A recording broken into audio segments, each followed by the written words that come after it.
హెబ్రీయులకు రాసిన పత్రిక 2వ అధ్యాయం 1వ వచనం చదువుకుందాం.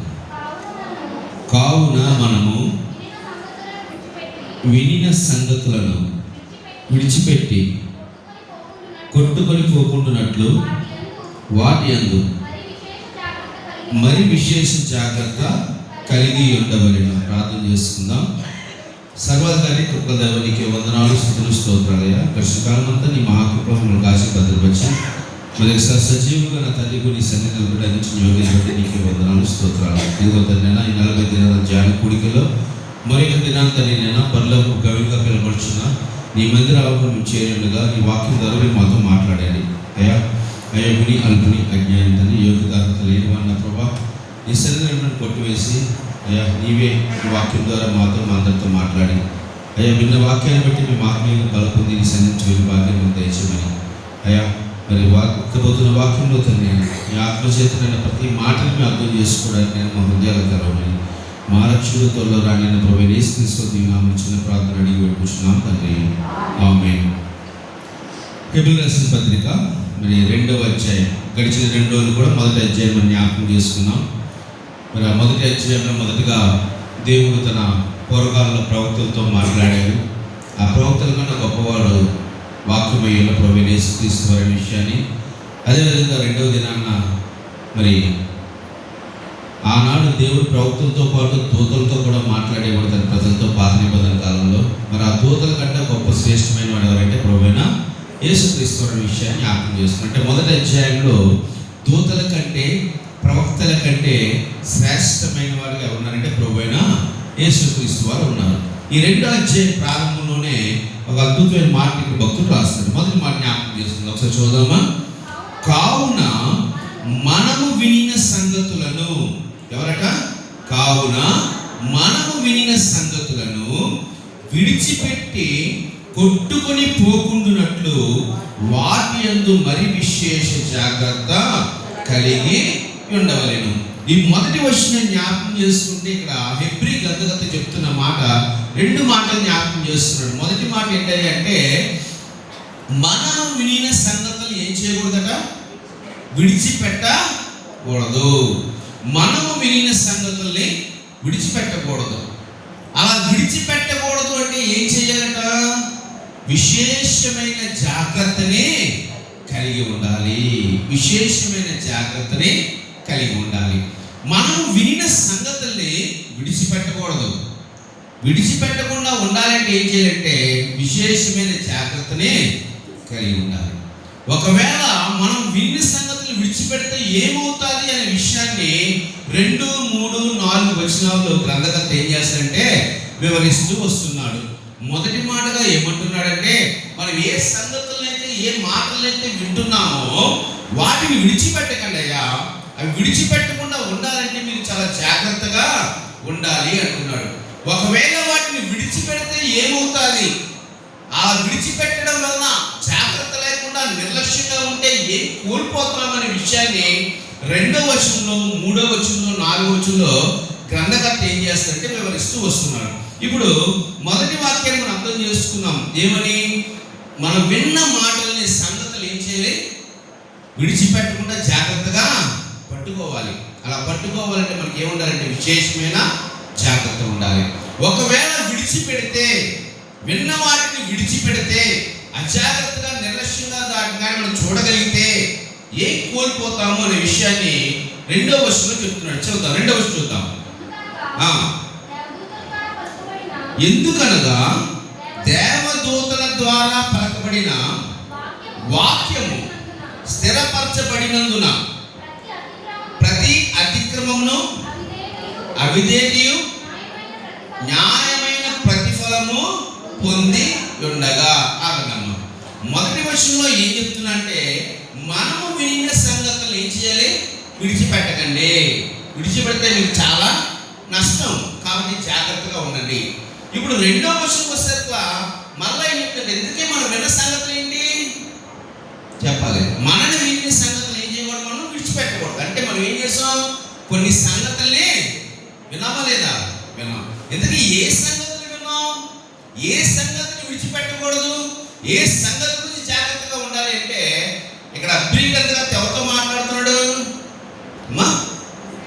హెబ్రీతో మాట్లాడుతున్నాడు. జాగ్రత్తగా ఇశ్రాయేలుతో మాట్లాడుతున్నాడంటే ఇశ్రాయేలు మొదటగా ఎవరి మాటలు వినుంటారు, ఏ సంగతులు వినుంటారు చెప్పాలి. ఇశ్రాయేలు ఏ సంగతులు వినుంటారో ఇప్పుడు వినిన సంగతులు విడిచిపెట్టకండి. ఎందుకంటే ఏ సంగతులు విన్నాం మనం, ఏమిటి విడిచిపెట్టద్దు అన్నాడంటే వెంటనే మళ్ళా మనం గుర్తు రావాల్సింది ఏంటంటే మొదట అధ్యాయం వీళ్ళు ఎక్కడి నుంచి వింటున్నారంటే మాటలు నానా చెప్పలే. మొదటి అధ్యాయం మొదటి వచ్చిన పూర్వకాలం ముందు నానా సమయాల్లో నానా విధములుగా ప్రవక్తల ద్వారా దేవుడు ఎవరితో మాట్లాడాడంటే మన పితరులతో. తర్వాత ఎవరితో మాట్లాడాడు? దూతల ద్వారా మన పితరులతో. అంటే ఇశ్రాయేలీయులు హెబ్రీలుగా పిలువబడుచున్న వారు ఈ సంగతులన్నీ ఎవరి ద్వారా విన్నారు ఇంతవరకు చెప్పాలి? ప్రవక్తల ద్వారా విన్నారు, దేవదూతల ద్వారా విన్నారు. అందుకే వినిన సంగతులు అనగానే ఏం చేయాలంటే దాన్ని రెండు భాగాలు చేశాడు ఆయన. రెండు భాగాలు చేసి ఆ రెండో వచనంలో ఎవరి గురించి మాట్లాడుతున్నాడంటే అక్కడ ప్రవక్తల ద్వారా దూతల ద్వారా వాక్యం ఏమైందట? దూతల ద్వారా వాక్యం ఏమైందట? దూతల ద్వారా వాక్యం స్థిరపరిచింది అంటే అది మనకి బైబిల్ ఉంది మన చేతుల్లో, ఉందా లేదా? ఇదంతా దేవుని వాక్యమేనా? అవునా కదా? మరి ఇందులో ఎన్ని భాగాలు ఉన్నాయి? బైబిల్ ఎన్ని భాగాలండి అమ్మా? 66 పుస్తకాలు ఉన్నాయి. ఎన్ని భాగాలు బైబిల్ అమ్మా? ఏ భాగాలు? పాత నిబంధన, కొత్త నిబంధన. ఈ రెండింటికి కలిపితే ఏమైందంటే మన చేతుల్లో ఉన్న జీవగ్రంథమైంది. జాగ్రంథం. ఆనాటి హెబ్రీకి కొత్త నిబంధన ఉందా అమ్మా? ఏముంది మరి వాళ్ళకి? పూర్వకాలం మంది ఉన్న వాళ్ళందరూ ఏం విన్నారు? పాత నిబంధన సంగతుల్ని విన్నారు. ఏం విన్నారు? అందుకే ఎండో వచ్చిన ఆయన ఏమన్నాడు చూడండి, మన చదవమని ఎండో వచ్చినాయని. ఎందుకనగా దేవదూతల ద్వారా పలకబడిన వాక్యము స్థిరపరచబడి ఉన్నది. దేవదూతల ద్వారా పలకబడిన వాక్యము స్థిరపరచబడి ఉంది. ఇక్కడ గ్రంథకర్త దేని గురించి మాట్లాడుతుందంటే అయ్యా మనన వినిన సంగతులు ఏం చేయకూడదు, మనము విడిచిపెట్టకూడదు. ఇంతకీ మీరు ఏం విన్నారంటే ఇంతవరకు మీరు ఆ పాతని గ్రంథంలో ఉన్న విషయాన్ని మీరు విన్నారు. ఎవరి ద్వారా విన్నారు? దేవదూతల ద్వారా స్థిరపరచబడ్డాలి. ఎవరి ద్వారా పలకబడ్డాలి? ప్రవక్తల ద్వారా పలకబడ్డాలి. దేవదూతల ద్వారా ఏమైందని స్థిరపరచబడ్డాలి. ఈ మాటలన్నీ కూడా మీరు ఏం చేశారంటే ఇంతవరకు విని ఉన్నారు. మనం విన్న సంగతులు ఏ సంగతులు అంటే పాత నిబంధన గ్రంథములో ప్రవక్త ద్వారా ప్రకటించబడి దూతల ద్వారా ఏమయ్యావి? స్థిరపరచబడ్డాయి. అంతేకాదు దేవుని ద్వారా వారికి అనేక విషయాలు ఏం చేయాలంటే దేవుడు మనం చదువుతున్న ఈ బైబిల్లో ఈ పాత నిబంధన గ్రంథంలో దేవుడు అనేక విషయాలు ముందుగానే ఏం చేయాలి? తన ప్రజలకి బయలుపరిచాడా లేదా? చూద్దాం ఎవరితో బయలుపరిచాడో. మొదటి మాట జ్ఞాపకం చేసుకుందాం. త్వరగా బైబిల్ తీయండి. హెబ్రీయుల రాసిన పత్రిక 9వ అధ్యాయం 19వ వచనం.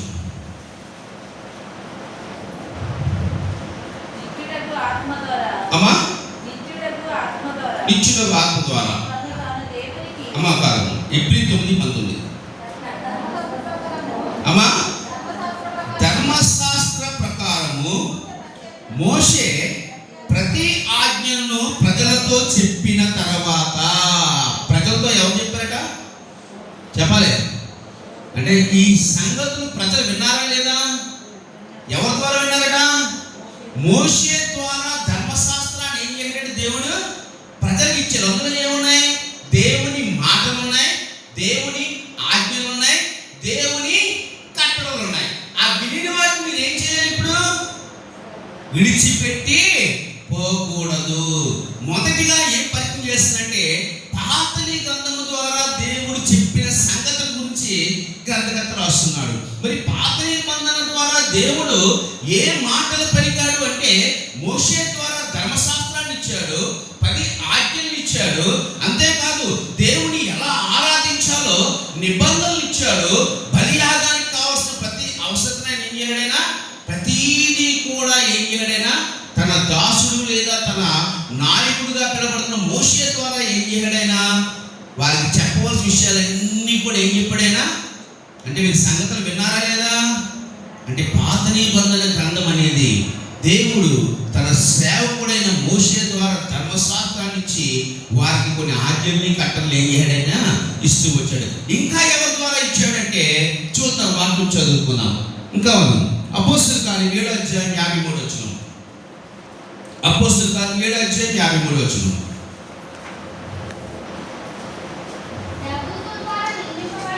ఎవరి ద్వారమా? దేవదూతల ద్వారా నియమింపబడిన ధర్మశాస్త్రాన్ని మీరు ఏం చేశారట? ఎవరి ద్వారా వచ్చింది? ఇప్పుడు ప్రవక్తల ద్వారా ప్రకటించబడ్డాలి, దేవదూతల ద్వారా ఏమైంది? స్థిరపరచబడ్డాలి. ఏంటిది? ధర్మశాస్త్రం. ధర్మశాస్త్రం అంటే ఏంటి? వారు వినవలసిన సంగతులు, వారు పాటించవలసిన సంగతులు, వారు ఆచరించవలసిన దేవుని ఆజ్ఞలు. ఒకటి తన భక్తుల ద్వారా లేదా తను ఏర్పరచుకునే వ్యక్తుల ద్వారా మాట్లాడుతున్నాడు, దేవుడు ఇస్తున్నాడు మాటల్ని. రెండు, తన దూతల ద్వారా వాటిని ఏం చేస్తాడైనా స్థిరపరుస్తూ బయలుపరిచేట. ఇంకా ఎవరి ద్వారా మాట్లాడాడు చూద్దాం. హెచ్కేల్ రాసిన గ్రంథము 2వ అధ్యాయం. హెచ్కేల్ రాసిన గ్రంథం 2వ అధ్యాయం 4వ వచనం.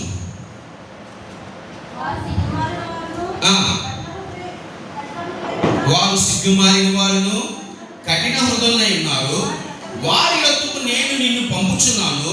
వారు తిరుగుబాటు చేయువారు గనుక వారు వినినను వినపోయినను తమ మధ్య ప్రవక్తున్నాడని వారు తెలుసుకున్నట్లు ప్రభువు యెహోవా ఎలాగ శ్రమించున్నాడని నీవు వారికి ఏం చేయాలి అంటే, ఇప్పుడు వినిన సంగతులు ఎవరు ప్రకటిస్తున్నారు? ప్రవక్త గారు వెళ్ళి అది విన్నా వినకపోయినా ఏం చేయాలి? నేను చెప్పిన మాటలు వెళ్ళే వారికి ప్రకటించు.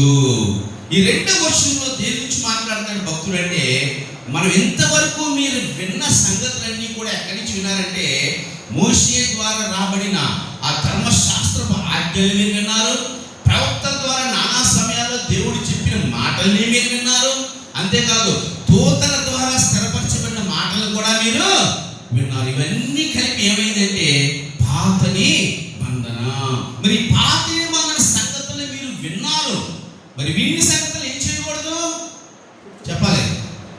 విని సంగతులు ఏం చేయకూడదు అన్నాడు ఆయన. విడిచిపెట్టి పోకండి అన్నాడు ఆయన. ఇప్పుడు పాత నిబంధనలో దేవుడు ధర్మశాస్త్రాన్ని, ఆజ్ఞల్ని, కట్టల్ని, ఉద్దేశాన్ని అన్ని కూడా ప్రవక్తలు, దేవదూతలు లేదా భక్తుల ద్వారా ఆయన అన్ని ప్రకటించడా లేదా? ఇప్పుడు అవన్నీ వారు వినాలా లేదా? వింటే ఓకే, వినకపోతే ఏమవుతుంది? వినకపోతే విశేషమైన జాగ్రత్తగా ఉండండి. వినకపోతే ఏం జరుగుతుంది? శిక్ష తప్పదు. చదవండి, బైబిల్ రాసుకుంది 2వ అధ్యాయం 2వ వచనం.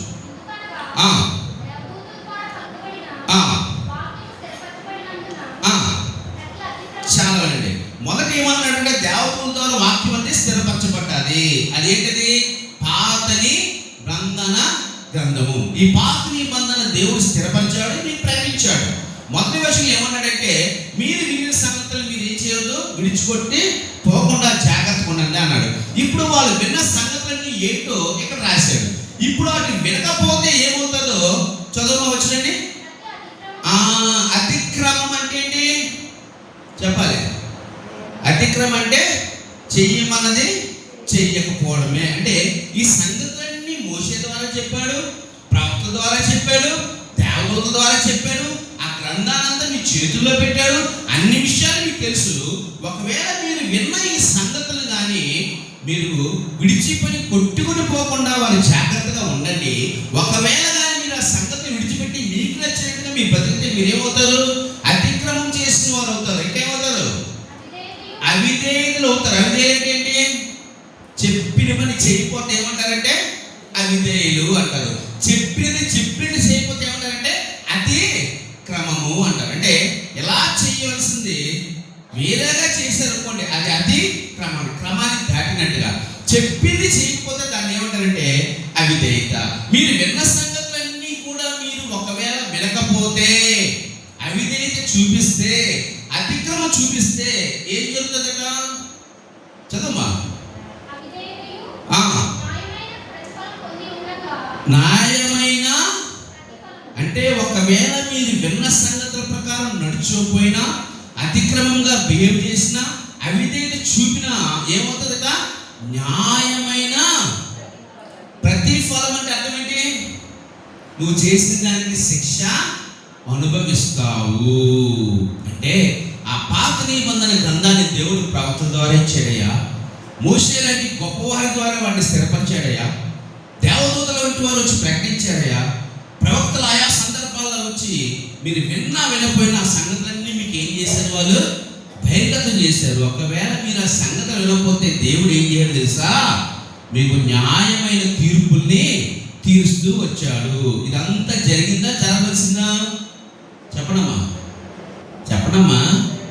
ఇదంతా జరిగిన విషయం ముందు ఏం చేస్తారంటే ఆయన తెలియజేస్తారు. అంటే ఆ పాత నిబంధన గ్రంథ కాలంలో, అనగా మన పెద్దల కాలంలో దేవుడి విషయాలు మీరు విన్నారు, సంగతులన్నీ గ్రహించారు. కానీ అనేక సందర్భాల్లో మీరు వాటికి అతిక్రమముగా అవిధేయత చూపిస్తూ నడుచుకోవడం వల్ల దేవుడి యొక్క న్యాయమైన ప్రతిఫలాన్ని, అనగా శిక్షను మీరు ఏం చేశారు? పొందుకున్నారు అంటున్నాడు. ఎలా పొందుకున్నారో కొన్ని విషయాలు జ్ఞాపకం చేసుకుందాం. ఇప్పుడు వినిన సంగతులు విడిచిపెడితే ఏమొస్తుంది అన్నాడైనా? న్యాయమైన ప్రతిఫలము. ఇప్పుడు పాత నిబంధన గ్రంథాన్ని అంత క్షుణ్ణంగా విన్న ఓ హెబ్రీయులారా, ఓ ఇశ్రాయేలులారా, ఒకవేళ మీరు విన్న సంగతులు కానీ విడిచిపెట్టి మీకు నచ్చినట్టుగా బ్రతికితే, నిర్లక్ష్యంగా బ్రతికితే మీకు ఏమొస్తుంది? న్యాయమైన ప్రతిఫలం వస్తుంది. ఏంటో న్యాయమైన ప్రతిఫలం చూద్దాం. తీయండి పాత నిబంధన గ్రంథం 2 సమూయేలు 6వ అధ్యాయం.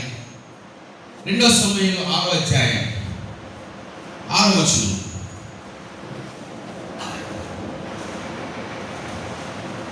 చదవాలి. 2 సమూయేలు గ్రంథము 6వ అధ్యాయం 6వ వచనం. అమ్మ ఏమమ్మా ఎక్కడికి వచ్చారట? నాకోను కళ్ళం దగ్గరకు వారు వచ్చినప్పుడు ఏం చేద్దామా?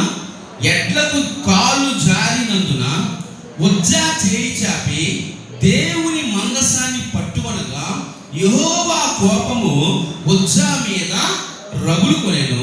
అతడు చేసిన తప్పును బట్టి దేవుడు ఆ క్షణమందే అతని మొత్తగా అతడు అక్కడక్కడే దేవుని మందసం దేవిపడట. ఇప్పుడు ఏంటి? దేవుడు ఆజ్ఞించాడు, అయ్యా ఈ మందసాన్ని లేవీలు తప్ప ఎవరు ముట్టుకోకూడదు. విన్నావా సంగతులు? విన్నావు. మరి విన్న సంగతుల ప్రకారం ఏం చేయాలి? విశేషమైన జాగ్రత్తగా నడుచుకోవాలి. మరి ఆ సంగతులు విన్న ఒక చిన్న ఇన్స్టెంట్ ఇది. ఈ సంగతి విన్నప్పుడు చాలాసార్లు మనకు అనిపిస్తుంది మంచి పనే చేయాడు కదండి అనుకుంటాం. కానీ దేవుడి మాట క్రమం చెప్పినట్టుగా చేయాల్సిందే. ఒకవేళ ఆయన ఇచ్చిన సంగతిని విని కూడా నిర్లక్ష్యం చేస్తే ఏమొస్తుంది? శిక్ష వస్తుంది. అక్కడ ఏమొచ్చిందట? ఎద్దులబండి మీద మందసం ఉంది, మందసం వెళ్తుంది ఎద్దులబండి మీద. ఆ మందసం జారి పడిపోతుంటే అయ్యో దేవుడి మందసం నేల మీద పడిపోతుంది వచ్చా అనేవాడు వెళ్ళి ఏం చేయడం? దాన్ని పట్టుకోకపోతే దేవుడి కోపం మొత్తం మీద రగులుకుంటే ఆయన ఏమైపోయాడట? అంటే ఏమొచ్చింది అక్కడ? అతిక్రమానికి, అవిధేయతకి ఏమొస్తుందట? శిక్ష అనేది వస్తూనే ఉంది. కాబట్టి వినిన సంగతులు మీరు ఏం చేయకూడదు? విడిచిపెట్టకండి, నిర్లక్ష్యంగా ఉండకండి. ఇంకో అంశాన్ని కూడా చూద్దాం. చూడండి, ఇంకో అంశాన్ని చూద్దాం. లేవీకాండం 10వ అధ్యాయం. లేవీకాండం 10వ అధ్యాయం. లేవీకాండం 10వ అధ్యాయం మొదటి వచ్చినారు. అహరోను కుమారులైన అమ్మా చదవమ్మా.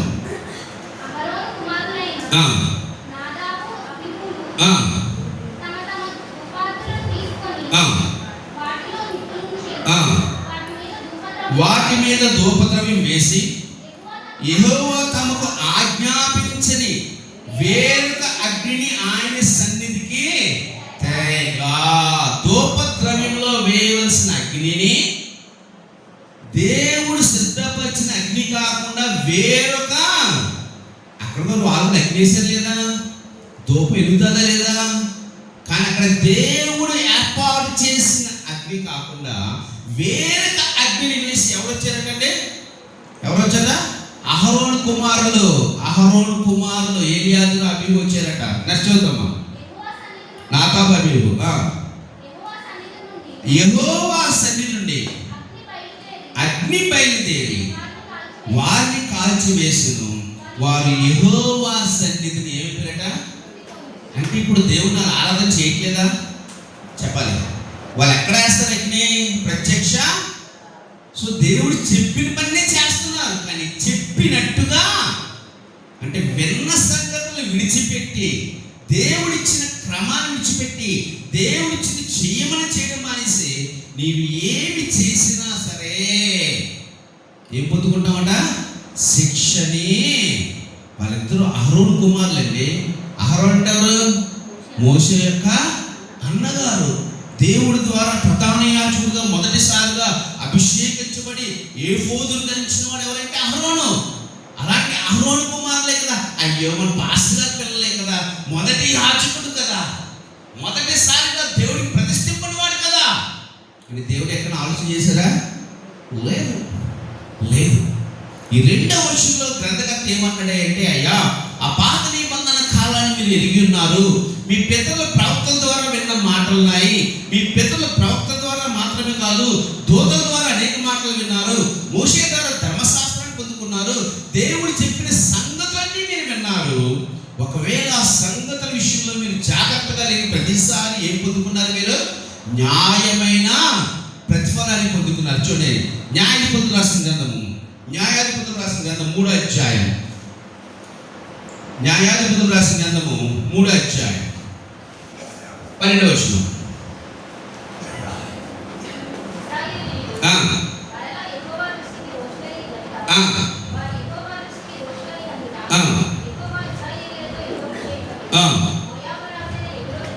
చూడండి, ఇశ్రాయేలీయులు మరలా యెహోవా దృష్టికి ఏమయ్యారట? దోషులయ్యారు. దోషి అంటే దేవుడు ఏం చేయడట చెప్పాలి. ఏం చేయడట అమ్మా? వారిని చదవనమ్మా. యెహోవా దృష్టికి దోషులైనందుక యెహోవా ఇశ్రాయేలీయులతో యుద్ధం చేయుటకు ఎవరు పంపాడట? అంటే ఇశ్రాయేలీయులు పాపం చేసిన ప్రతిసారి ఏ వస్తుంది వారి మీదకి?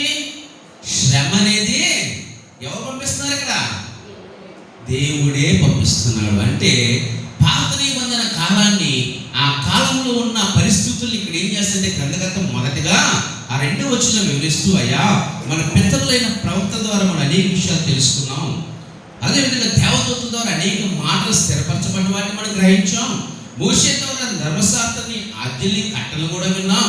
అయితే ఆ వినిన సంగతుల విషయంలో మనం ఎప్పుడైతే నిర్లక్ష్యంగా ఉన్నామో ఉన్న ప్రతిసారి ఏం పొందుకున్నాం?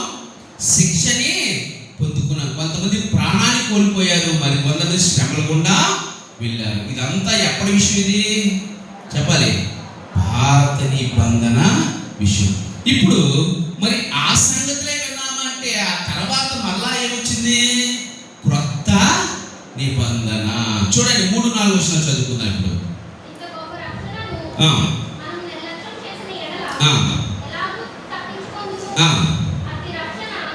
జాగ్రత్తండి. అట్టి రక్షణ ఎవరు బోధించడం చేత? ప్రవక్తల, దూతల, మోషేనా? చెప్పాలి. 2వ వచనంలో వాక్యాన్ని ఎవరు స్థిరపరిచారని రాశాడైనా? మరి ఎక్కడ వాక్యాన్ని ప్రారంభించి స్థిరపరిచారట? ఎవరు వాక్యాన్ని ప్రారంభించారట? ఎవరు? ప్రభు చేత. ఈ 3-4 వచ్చేసరి ఎవరి గురించి మాట్లాడుతున్నానంటే, అయ్యా పాత నిబంధన కాలంలో విన్న సంగతులు మీరు విడిచిపెట్టి ప్రతిసారి మీరు ఏం పొందుకున్నారు? భౌతికమైన శిక్షణ పొందుకున్నారు. భౌతికమైన శిక్షణ అంటే ఏంటి చెప్పాలి? శరీరానుసారమైన శిక్షలు. అహరోను మిరియాం ఏం చేశారండి చెప్పలమ్మా? ఏం చేశారు? మోషే మీద సలుపుకున్నారా లేదా? పాపం చేశారా లేదా? శిక్ష వచ్చిందా లేదా? ఏమొచ్చింది? కుష్టి వచ్చింది, అంటే కష్టం వచ్చింది. అయితే చనిపోయాడు. అహరోను కుమారుడు ఏకంగా చనిపోయాడు. అంటే పాత నిబంధన గ్రంథ కాలంలో దేవుడు మాట్లాడుతూ అంటాడయ్యా, మీరు విన్న సంగతులను విడిచిపెట్టినప్పుడు వాటి మీద మీకు శ్రద్ధ లేకుండా అశ్రద్ధగా నిర్లక్ష్యంగా ఉన్న ప్రతిసారి కూడా మీకు చాలా శ్రమలు వచ్చాయి, చాలా ఇబ్బందులు వచ్చాయి, చాలా కష్టాలు మీరు పడ్డారు.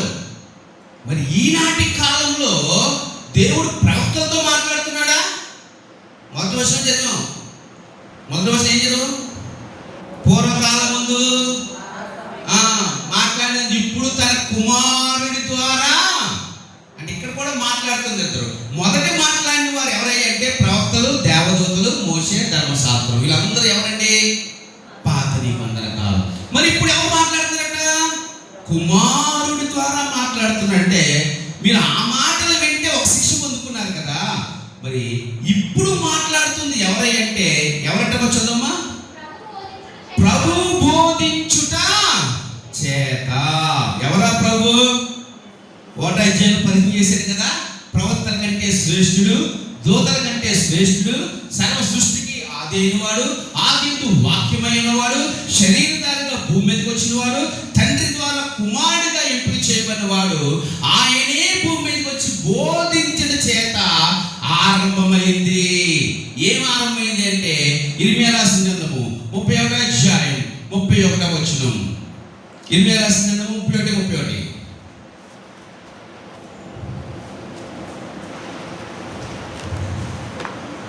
ఇర్మియా 31:31.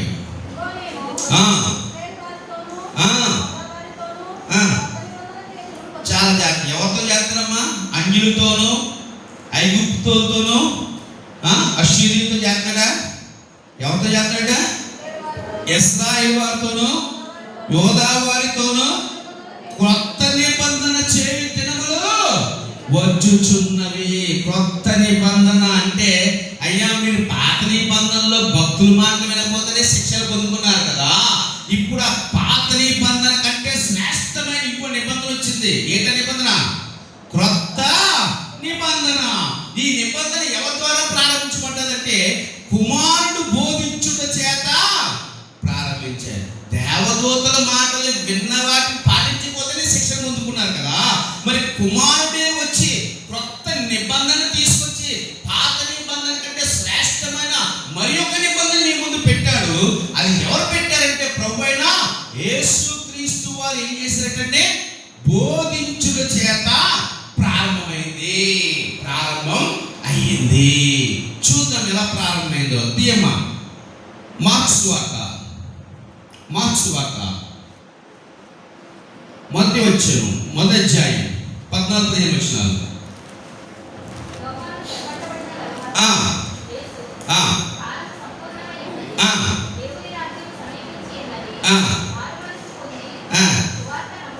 సువార్త నమ్ముడని. ఇప్పుడు వీరు వింటున్న కొత్త సంగతులు, విన్న సంగతులు, రెండో సంగతులు ఎవరి సంగతులు? ఎవరు చెప్పిన సంగతులు? ప్రభు అయిన యేసుక్రీస్తు వారే స్వయాన పలికిన సంగతులు. ఏ సంగతులు అంటే క్రొత్త నిబంధనగా ప్రభు సిద్ధపరిచిన ఆ నూతన నిబంధనలో యేసుక్రీస్తు వారే ఏం చేస్తారు? ఇక్కడ సువార్త ప్రకటిస్తారు. అదే హెబ్రీ పత్రిక కదా, యేసు ప్రభు చేత బోధింపబడింది. ఏ బోధించాడు ఆయన? ఏ సువార్త ప్రకటించాడు ఆయన? ఏ విషయాలు చెప్పాడు ఆయన? పాత నిబంధనలు అయితే అయ్యా మీరు పాపం చేస్తే ఒక మేక పిల్లని ఇవ్వండి, ఒక గొర్రె పిల్లని ఇవ్వండి అని చెప్పాడు. కానీ ఏం చెప్పాడో తెలుసా? ఈ కొత్త నిబంధనలో ఆయన ప్రకటించిన మాటలు, సంగతులు, సువార్త ఏమై ఉన్నదంటే జ్ఞాపకం చేసుకుందాం. యోహాను సువార్త 3:17. యోహాను సువార్త 3:17. లోకం ఏం చేయాలంటే తన కుమారుని ద్వారా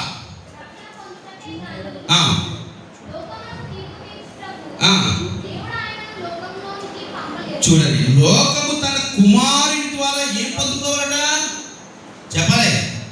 ఏం పొందుకోవడానికి వచ్చాడు యేసయ్య?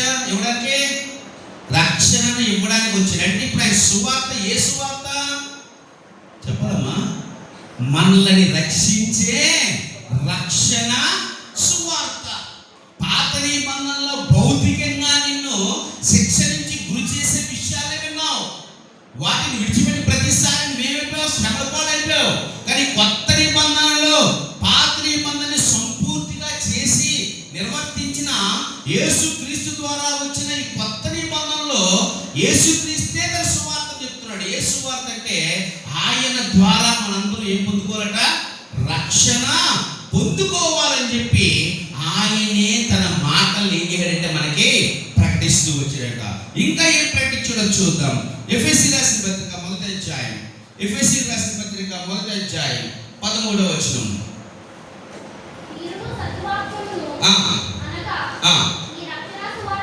మీరును సత్య వాక్యమును అనగా ఏంటది? అనగా అదేంటది? మీరు సత్యవాక్యమును అనగా మీ రక్షణ సువార్తను విని క్రీస్తునందు విశ్వాసం ఉంచి వాగ్దానం చేయబడిన ఆత్మ చేత ముద్రింపబడినది. అంటే కొత్త నిబంధనలో దేవుడు యేసు క్రీస్తు ద్వారా ప్రకటించబడిన వాక్యము ఏ వాక్యమట? మీ రక్షణ వాక్యము. అదే మన యోహాను అన్నాడు కదా, నేను నా కుమారుని లోకానికి పంపింది దేనికోసం అంటే మిమ్మల్ని రక్షించడానికే, శిక్షించడానికే కాదు. అంటే కొత్త నిబంధనలో మనము విన్న సంగతులు ఎవరి ద్వారా విన్నాం? ఎవరి ద్వారా? దూతలు చెప్పారా? ప్రవక్తలు చెప్పారా? లేదు. దేవుని కుమారుడే వచ్చాడయ్యా, మీరు మారు మనసు పొంది రక్షణ పొందుకోండి అయ్యా. ఈ మాటలు మీరు విన్నారు, ఈ మాటల్ని మీరు విన్నారు. మరి ఈ మాటల్ని ఎవరు దృఢపరిచారట? చదువు 3వ వచనం ఏప్రిల్ రాసిన పత్రిక. దేవుడు బోధించి చేత ఆరంభమైంది. దేవుడు ఎప్పుడు బోధించాడు? 3.5 సంవత్సరాలు ఏం చేశాడు? ఆయన సువార్త చేశాడు. బోధించవలసిన కొత్త నిబంధన విషయాలన్నీ కూడా ఆయన ప్రకటించేశాడు. చనిపోయాడు పునరుద్ధానుడుగా. అంటే బోధన ఎవరు ప్రారంభించారు చెప్పాలి? ప్రభు అయిన యేసుక్రీస్తు వారు. కొత్త నిబంధన సువార్తను ప్రారంభించింది ఎవరయ్యా అంటే ప్రభు అయిన యేసుక్రీస్తు వారు. మరి ఆయన వెళ్ళిపోయిన తర్వాత ఏమైందట? సూచక్రియ చేతను, మహత్కార్యముల చేతను,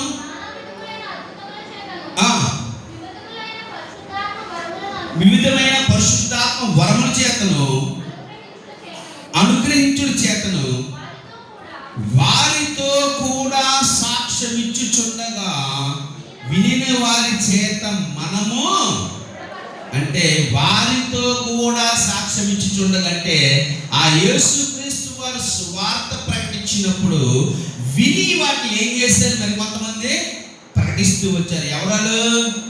అపోస్తులు. అపోస్తులు. ఆయన ప్రారంభించి వెళ్ళిపోయాడు. వెళ్ళిపోతూ ఏం చేయాలి తెలుసా? ఆ ప్రారంభించిన సువార్తని మనం వినవలసిన సంగతులు ఎవరికి అప్పచెప్పాడేనంటే తన అపోస్తులకు అప్పచెప్పాడు. అవే మనం విన్నామయ్యా. వాటి ద్వారానే మనం ఈరోజు స్థిరపరచబడ్డాము. అంటే ఈ క్రొత్త నిబంధనలో ఉన్న వాక్యాలు, రక్షణ వాక్యాల్ని యేసుక్రీస్తు వారు ప్రారంభిస్తే దానిని స్థిరపరిచిన వారుగా ఎవరున్నారంటే ఆయన అపోస్తులు, ఆ తర్వాత వచ్చిన సేవకులే ఉన్నారు. అపోస్తుల కార్యం 2వ అధ్యాయం, అపోస్తుల కార్యం 2వ అధ్యాయం 22వ వచనం.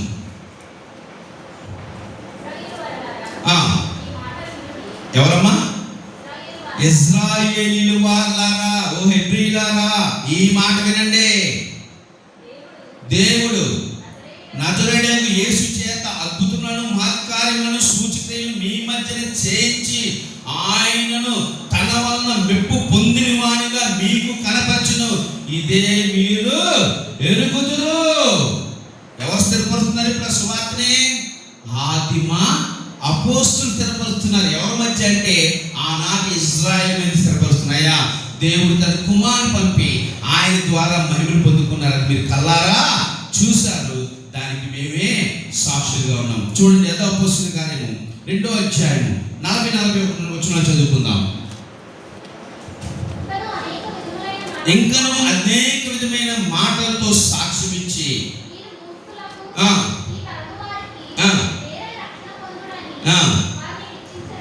హెచ్చరించాను. కాబట్టి అతని వాక్యము విన్నవారు, ఆత్మ అంగీకరించిన వారు బాప్తిస్మము పొందిరి. చూడండి, ఈ రక్షణ సువార్త క్రీస్తు ద్వారా ప్రారంభించబడ్డారు. ఈ మాటలు ఎవరు ప్రకటిస్తున్నారు? ఇప్పుడు అపోస్తులు ప్రకటిస్తుండగా వాటిని వినిన వారందరూ ఏం పొందుకుంటున్నారట? రక్షణ పొందుకుంటున్నారు. చూడండి, అదే అపోస్తుల కార్యం 2వ అధ్యాయం 43వ వచనం.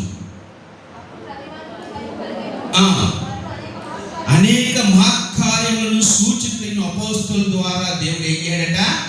హెబ్రీ గ్రంథం అదే విషయం చెప్తాడు కదా, దేవుడు ఆరంభించాడు అద్భుత కార్యాలు, మహత్కార్యాలు, సూచక్రియలు పరిశుద్ధాత్మ వరముల చేత, అవి చూచిన వారి చేత ఏం చేయాడంటే వాటిని స్థిరపరిచాడు. అంటే ఈ పాత నిబంధన గ్రంథంలో ఉన్న మాటలు మీరు విని మీ పితరులు వాటిని విడిచిపెట్టిన ప్రతిసారి ఏం పొందుకున్నారంటే శిక్షణ పొందుకున్నారు. మరి అంతకన్నా శ్రేష్టమైనది ఇప్పుడు ఏమొచ్చింది మన మధ్యకి? క్రొత్త నిబంధన వచ్చింది. ఇది ఆనాటి ప్రవక్తల ద్వారా వచ్చింది కాదు, ఇది ఎవరి ద్వారా వచ్చింది? దేవుని కుమారుడు ద్వారానే వచ్చింది. మరి ఈయన చెప్పిన మాటల్ని ఆ ఆది అపోస్తలులు స్థిరపరిస్తే మనం అందరం విన్నాం కదా. మరి ఆ వినిన సంగతులు విడిచిపెడితే ఏం కోల్పోతాం? చెప్పాలి, ఏం కోల్పోతాం? చెప్పండమ్మా. కుష్ఠరోగం వస్తుందా? చెప్పాలి. అది పాత నిబంధన కాబట్టి చిన్న చిన్న శిక్షలే. ఇది ఏ సువార్త అంటే రక్షణ సువార్త నిర్లక్ష్యం చేస్తే ఏం కోల్పోతాం? అదే మాట్లాడుతున్నా హిబ్రీ రాసిన పత్రిక 2వ అధ్యాయం 2వ వచనం. ఎందుకనగా దేవదూతల ద్వారా పలుకబడిన వాక్యము స్థిరపరచబడినందున ప్రతి అతిక్రమమును విధేయతయు న్యాయమైన ప్రతిఫలము పొంది ఉండగా ఇంత గొప్ప రక్షణ మనం నిర్లక్ష్యం చేసిన ఎలాగో అంటే ఇప్పుడు పాత నిబంధనలో విన్న సంగతి విడిచిపెడితే నీకు ఏమొస్తుందంటే భౌతికమైన శిక్షే వస్తుంది. కానీ అంతకన్నా శ్రేష్టమైన కొత్త నిబంధనలో ఉన్న యేసుక్రీస్తు వారి యొక్క సువార్తను విని వాటిని నిర్లక్ష్యం చేస్తే ఏం కోల్పోయే ప్రమాదం ఉంది? ఏం కోల్పోతాయి? నీ రక్షణనే నీవేమవుతున్నావు? కోల్పోతున్నావు. కాబట్టి మరీ విశేషమైన జాగ్రత్తలకి మీరు ఉండండి. ఇప్పుడు ఎవరి మాటల మీద జాగ్రత్తగా చెప్తాడు ఎబ్రిల్కినా? పాత నిబంధన భక్తుల గురించా? కాదు. ఈరోజు మన మధ్యకి వచ్చి మాట్లాడిన ఆ యేసు క్రీస్తు యొక్క మాటలు మీరు కూడా విన్నారు కదా. ఆ మాటలు విన్న మాటలు మీరు ఏం చేయకూడదు? విడిచిపెట్టి కొట్టుకొని పోకండి. ఎందుకంటే మనం మొదటి జ్ఞాపకం చేసుకున్నాం, రక్షించబడిన హెబ్రీయులు అనేక మంది మరలా ఏమవుతున్నారు? వెనక్కి వెళ్ళిపోతున్నారు. ఎందుకంటే ఆ విన్న మాటలు ఏం చేస్తున్నారు? వాళ్ళు విడిచిపెట్టేసి వెనక్కల వాళ్ళు ఏం కోల్పోతారు తెలుసా? గొప్ప రక్షణ మీరు కోల్పోతారు. కాబట్టి ఈరోజు దేవుని వాక్యం చెప్తున్న మాట ఏంటో తెలుసా? ఈ నూతన నిబంధనగా మన మధ్యకు వచ్చిన యేసుక్రీస్తు వారు పలికిన మాటలు, ఆయన శిష్యులు లేదా అపోస్తలుల ద్వారా స్థిరపరచబడిన రక్షణ సువార్తలో విన్న మాటలు కానీ మనముని నిర్లక్ష్యం చేస్తే ఏం కోల్పోతామయ్య అంటే దేవుడు మనకి ఇచ్చిన గొప్ప రక్షణని కోల్పోతూ ఉంటాం. అందుకే అపోస్తలుడు పౌలు మాట్లాడాడు చూడండి, ఫిలిప్పీ రాసిన పత్రిక 2వ అధ్యాయం 12వ వచనం. ఫిలిప్పీ రాసిన పత్రిక 2వ అధ్యాయం 12వ వచనం. కాగా నా ప్రియులారా, మీరు ఎల్లప్పుడూ ఎలా ఉండాలట? పౌలు గారు ఎంత చక్కగా చెప్తారంటే మీరు ఎల్లప్పుడూ విధేయుల ప్రకారం అంటే మీరు చాలా మంచోళ్ళు, ఎప్పుడు లోబడేవారు అంటే ఏమన్నారు? నా ముందు ఉన్నప్పుడు ఉన్నట్టుగా కాదు. చదవమా. నా ఎదుట ఉన్నప్పుడు మాత్రమే కాక మరి ఎక్కువగా నేను మీతో లేని కాలమందు భయముతోను వణుకుతోను. ఇప్పుడు చెప్పండి, రక్షణ ఎలా కొనసాగించాలి? భయముతోను. ఎందుకు? విశేషమైన జాగ్రత్త అన్నాడు కదా మొదటి మాట. మీరు వినిన సంగతులు విడిచికొని పోకుండా ఏం కలిగి ఉండాలట? ఏంటా జాగ్రత్త అంటే మీ రక్షణను మీరు ఎలా కొనసాగించాలి?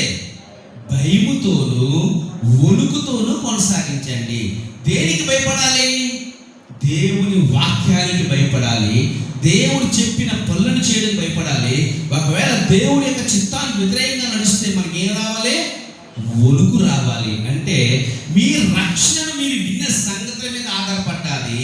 మీ రక్షణ మీరు విన్న సంగతుల్ని ఎంత భద్రపరుస్తున్నారో దాని మీద ఆధారపడాలి. ఒకవేళ మీరు వింటున్న సంగతులు విడిచిపెట్టేస్తే మీలో నిర్లక్ష్యం అనేది వస్తే మీరు ఏం కోల్పోతారంటే ఇంత గొప్ప రక్షణ ఏమవుతాం? మనము కోల్పోయేవారుగా ఉంటాం. కాబట్టి ఓ నా హెబ్రీయులారా, ఓ నా సంగమా, మీరు వినిన సంగతులను విడిచిపెట్టకండి. ఏం కలిగి ఉన్నారట? విశేషమైన జాగ్రత్త. ఏంట జాగ్రత్త? రక్షణను ఎలా కొనసాగించాలి? భయముతోను వణుకుతోను. చెప్పండి, రక్షణను మనం భయంతో వణుకుతో చేస్తున్నామా? అనుకుంటే ఒక్కసారి ములుగు వచ్చేసామంటే మనం పైకి వెళ్ళిపోయినట్టే. ఎడిగినట్టే రిజర్వేషన్ అయిపోయినట్టే అనుకుంటారు చాలా మంది అలాగే అనుకుంటారు. బాప్టిజం తీసుకుంటే పరలోకానికి వెళ్ళిపోనుకుంటారు చాలా మంది. యేసుని అంగీకరించాడు పరలోకానికి వెళ్ళిపోనుకుంటారు చాలా మంది. నిజంగా వెళ్ళిపోతే పౌలు గారు మీ రక్షణ ఏం చేయమన్నాడు ఆయన? భయముతో ఒలుగుతో మీరు ఉండని ఎందుకు అంటున్నాడు ఆయన? సంగతులు విడిచిపెడితే ఎంత గొప్ప రక్షణ ఏమవుతాడన్న కోల్పోతారు అంటున్నాడు ఆయన. పాత నిబంధనలో వెంటనే శిక్ష వచ్చింది. ఇప్పుడు చాలా మంది డౌట్లు ఉంటాయి, ఏంటి దేవుడు అప్పుడు ఏదైనా తప్పు చేస్తే వెంటనే శిక్షించేవాడు కదా, మరి ఇప్పుడు ఎందుకు చేయట్లేదంటే ఇప్పుడు భూమి మీద నిన్ను నన్ను శిక్షిస్తే వచ్చే నష్టం లేదు, వచ్చే లాభం లేదు. డైరెక్ట్ శిక్ష ఒకటే, ఏంటిది? నిత్య నరకాగ్ని. ఒకవేళ నిజంగా దేవుడు శిక్షిస్తే నీ ధన్యుడివే. ఎందుకో తెలుసా? దేవుడు నిన్ను నరకం పోతే ఎక్కడ తీసుకెళ్ళాలనుకున్నాడైనా, కాబట్టి ఇక్కడే శిక్షించి ఆయన మారడానికి అవకాశం ఇస్తున్నాడు. మరి ఏం చేసినా దేవుడు శిక్షించట్లేదంటే నీ పెద్ద కన్ఫర్మ్ చేసేది ఏమని? నీకు పర్మనెంట్ శిక్ష తప్ప చిన్న చిన్న శిక్షలు నీకు పనికి రావు. నువ్వేం కోల్పోయావు? నీ రక్షణే కోల్పోయావు. ఎందుకు కోల్పోయావు అంటే విన్న సంగతుల మీద ఏం లేదట, విశేషమైన జాగ్రత్త చూపించట్లేదు. చాలా మంది దేవుని వాక్యం వింటామంటే అర్థం తెలుసా? దేవుని తీర్పులోనికి మనం ఏం చేయడం తెలుసా? ప్రవేశపెట్టుకోవడం. అంతే, ప్రవేశపెట్టుకోవడమే. మనం వాక్యం వింటున్నాము అంటే ఖచ్చితంగా వాక్యం మనం ఏమవుతావు? దేవుడి సన్నిధిలో ఒక దినాన్న ప్రశ్నింపబడుతుంది. నాకు తెలియదు అంటే నువ్వు విన్నావు, వినేం చేసావు? వర్ణంలోకి వెళ్ళగానే విడిచిపెట్టేసావు. విడిచిపెట్టావు కాబట్టి నువ్వు శిక్షకు వచ్చావు తప్ప మీరు చెప్పకపోతే నా తప్పు, చెప్పి చెయ్యకపోతే ఎవరు తప్పు? అందుకే ఎక్కువ వాక్యముల ప్రతిసారి ఎక్కువగా భయాన్ని ఎక్కువగా వణుకుతూ మనం సరి చేసుకొని ఏం చేయాలంటే మన రక్షణ మనము కొనసాగించాలి. అందుకే పౌలు కొలసి సంఘానికి రాస్తూ ఇంటికి వెళ్ళి చదువుకున్న మాటలు కొలసి సంఘం మోటార్లో రాస్తూ అయినా మరి మొదటి 12 వచనాలు మీరు చూడగలుగుతారు. 3 మాటలు అంటారు. ఆ కొలసి సంఘాన్ని పౌలు గారు ఎంతగానో ప్రోత్సహిస్తూ వాళ్ళకి ఎంకరేజ్మెంట్ చేస్తూ కొన్ని మాట్లాడి, అయ్యా మీ గురించి నేను చాలా విషయాలు విన్నాను, మీకున్న గొప్పతనం ఏంటంటే మీ దగ్గరికి వచ్చిన వాక్యాన్ని మీరు ఏం చేశారంటే మొదటగా విన్నారు అంటాడు ఆయన. మీరు వాక్యాన్ని విన్నారు అంటాడు. రెండోది మీరు వాక్యాన్ని గ్రహించారు అంటాడు. మూడోది గ్రహించిన దాన్ని మీరు నేర్చుకున్నారు అంటాడు. నాలుగోదిగా నేర్చుకున్న దాని ప్రకారం మీరు ఏం చేశారు? నడుచుకున్నారు. అంటే వాక్యంలో ఏమున్నాయంటే వినాలి, గ్రహించాలి, నేర్చుకోవాలి, నడుచుకోవాలి. ఇందులో ఏది తప్పినా వాక్యాలు మనం ఏం చేసినట్టుగా నిర్లక్ష్యం చేసినట్టుగా. నిర్లక్ష్యం చేస్తే కుష్టి రాదు, కాళ్ళు నొప్పి రాదు, గుండె జబ్బు రాదు. కానీ నిర్లక్ష్యం చేస్తే ఏం కోల్పోతావు తెలుసా? నిత్యమైన రక్షణ కోల్పోతావు. నిత్యమైన నరకనే న్యాయమైన ప్రతిఫలంగా మనము పొందుకుంటాం. దేవుడి ద్వారా మనం పొందుకోవాల్సిన ప్రతిఫలము నిత్య నరకాన్ని కాదు, కానీ నిత్య రాజ్యాన్ని పొందుకోవాలంటే మన రక్షణ మనం కొనసాగించాలి. ఈ రక్షణను కాపాడుకోవాలంటే వినిన సంగతుల మీద విశేషమైన జాగ్రత్తలు గలవారుగా ఉండాలి. ఆనాడు పాత నిబంధనలో విన్నారు, వారు విడిచిపెట్టి ప్రతిసారి దేవుడు శిక్షించాడు, మరలా క్షమించాడు, మరలా తప్పు చేస్తే మరలా శిక్ష. న్యాయపత్రాన్ని మీరు చూడండి, ఎన్నిసార్లు అప్పచెప్తాడో, ఎన్నిసార్లు వినిపిస్తాడో, ఎన్నిసార్లు అంటే అన్నిసార్లు. కానీ రేపు ఈ కొత్త నిబంధనలో ఉన్న తీర్మానం ఏంటో తెలుసా? ఆయన వినిపించడానికి కాదు, ఒకే ఒకసారి నిన్ను నన్ను ఏం చేశాడైనా తీర్పు ముందు నిలబడతాడు. ఆ ఒక్క తీర్పులో మనం నిలబడకుండా ఉండాలంటే మన రక్షణ ఏం చేయాలంటే కాపాడుకోవాలి. కాబట్టి నా ప్రియమైన దేవుని సంగమా, ఆనాటి ప్రవక్తల మాటల్లో మీరు విని వాటినే పాటించలేదు, కానీ అంతకన్నా శ్రేష్టమైన మాటలు ఆ కుమారుడు మన మధ్యకొచ్చి పలికాడు. ఆ మాటల విషయంలో మాత్రం నిర్లక్ష్యంగా ఉన్నారా? మీ జీవితంలో చాలా నష్టపోతారు. అదేంటో తెలుసా?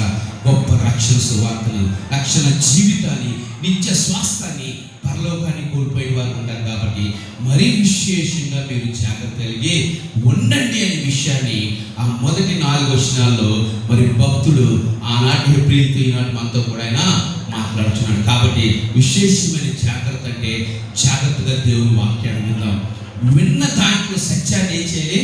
గ్రహించాలి. ఈరోజు వాక్యం విన్నానంటే ఆ వాక్యం ద్వారా ఏం నేర్చుకున్నాం? గ్రహించుట అంటే ఏం అర్థం చేసుకున్నాం, దేవుడు ఏం మాట్లాడాడో సత్యాన్ని గ్రహించాలి. ఆ గ్రహించిన దాన్ని బట్టి మనం ఏం చేయాలంటే నేర్చుకోవాలి. ఆహా దేవా, నాకు ఈ విధంగా, ఆ విధంగా, ఎలా చేయమని, అలా చేయమని, ఈ విధంగా ఉండమని నువ్వు నాకు నేర్పిస్తున్నావు అని విషయాన్ని గ్రహించాలి, దాన్ని నేర్చుకోవాలి, చివరిగా దాన్ని ఏం చేయాలి, దాని ప్రకారము నడుచుకోవాలి. అప్పుడే ఇంత గొప్ప రక్షణ మనం కోల్పోకుండా దాన్ని కడవరకు కొనసాగించే వారిగా ఉంటాం. అట్టి బాధ్యత ప్రభు మనందరికీ దయచేయగాక. కళ్ళు మూసుకొని ప్రార్థన చేసుకుందాం. ఆనాడు హెబ్రీ సంఘంతో మాట్లాడుతున్న, హెబ్రీతో మాట్లాడుతున్న దేవుడు ఈరోజు మనతో మాట్లాడుతున్నాడు. అయ్యా, ఆనాడు దేవదూత ద్వారా, మోషే ద్వారా, ప్రవక్తల ద్వారా స్థిరపరచబడిన వాక్యాన్ని ఇదిగో ఆనాడు వారు విన్నారు, అనేకసార్లు విడిచిపెట్టారు, వెంటనే వారు శిక్షలు కూడా పొందుకున్నారయ్యా. కానీ ఇప్పుడు అంతకన్నా శ్రేష్టమైన నిబంధన దేవుడు తన కుమారుడు ద్వారా మనం ముచ్చుపెట్టి ఆయన ద్వారా మాట్లాడిన మాటలు మనందరం విన్నాం. ఆ మాటల్ని ఆయనతో ఉన్న ఆది అపోస్తలులు స్థిరపరచగా మనం చూసాం.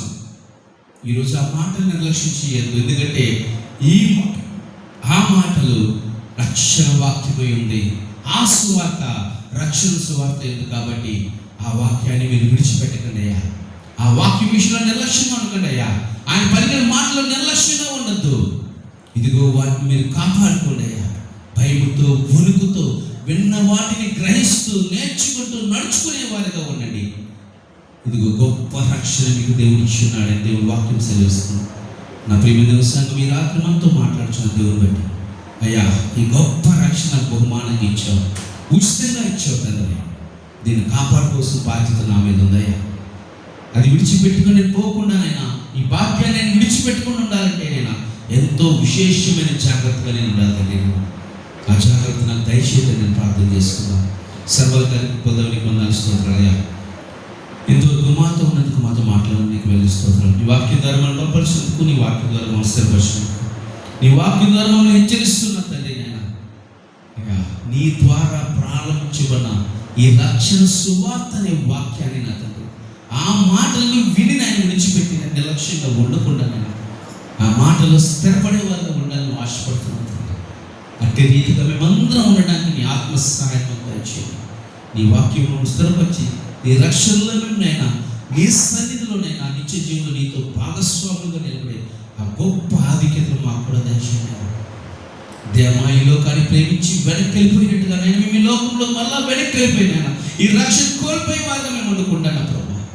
దాన్ని భద్రపరుచుకునే వారిగా మేమందరం ఉండని సహాయం దయచేయండి. నీ వాక్య ధర్మంతో మాట్లాడి మనం బలపరిచినాము. నీ ఒక్కరికే, కేవలం నీ ఒక్కరికే సమస్తమైన మహిమ, ఘనత, ప్రభావాలు ఆరోపించుకుంటూ మా రక్షకుల రాణి ప్రభు యేసుక్రీస్తు నామమున చిన్న ప్రార్థన అడిగి వేడుకుంటున్నాం తండ్రి. ఆమేన్.